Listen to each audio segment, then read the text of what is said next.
Você sabe o que vem a ser a escola dos estoicos? Por que ela é tão importante até hoje? Por que o caminho da felicidade estoica é tão falado em todos os campos? Este é um desafio para a gente tentar explicar hoje. Prazer carnal.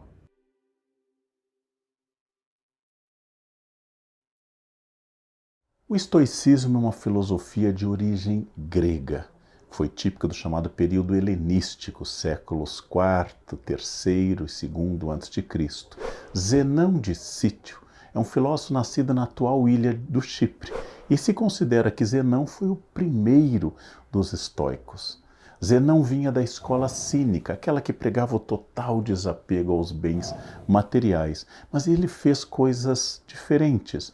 Ele dava aula em um lugar público, era um pórtico pintado, daqui deriva o nome estoico, de estoia, do pórtico pintado. Zenão começou a ensinar, tal como os cínicos, que a gente deve levar uma vida mais simples, que nós não devemos nos apegar às coisas materiais, e como tal, bastante próximo do que é o cinismo como escola. Mas Zenão foi além disso. Ele começou a falar de leis da natureza. Essas leis são inevitáveis. Por exemplo, a morte. A morte é o destino de todos os seres vivos. Se eu me preocupo em combater a morte, ter medo da morte, me apavorar com a morte, eu não vou conseguir deter em um minuto o fato de que eu irei morrer. Então, por que temer o que é inevitável?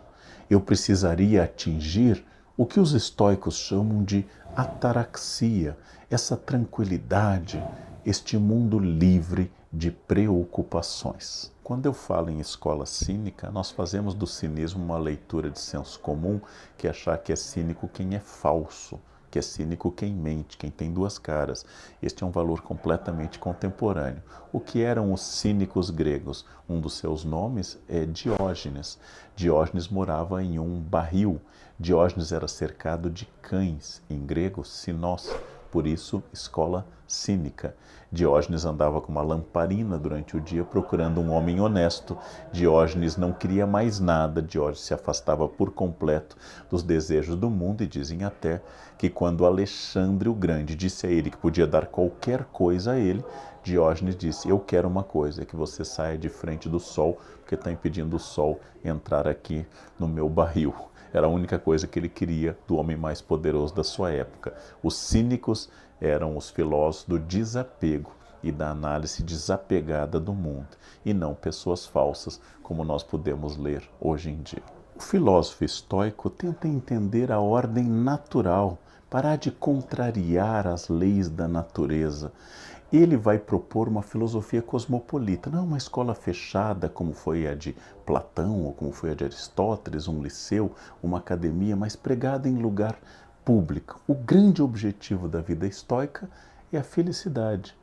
E a felicidade deriva da compreensão das coisas, da compreensão das leis da natureza a partir de uma razão, de um logos universal. Claro, o estoicismo tem muitas etapas, muitas fases. Eu vou focar no estoicismo que marca o Império Romano, o estoicismo que acontece do século II, primeiro antes de Cristo e primeiro depois de Cristo. Tudo ao nosso redor, nós já vimos com Zenão, ocorre a partir de leis universais que devemos aceitar. A força da mudança deve ser dirigida exclusivamente para aquilo que você pode alterar. Você não pode alterar a morte, mas pode alterar sua qualidade de vida. Não devemos idealizar o mundo, devemos aceitar o mundo como ele é para atingir a já chamada ataraxia, ausência de paixões, de perturbações. Os medos e os desejos, eles nos tiranizam, eles nos escravizam, inquietam,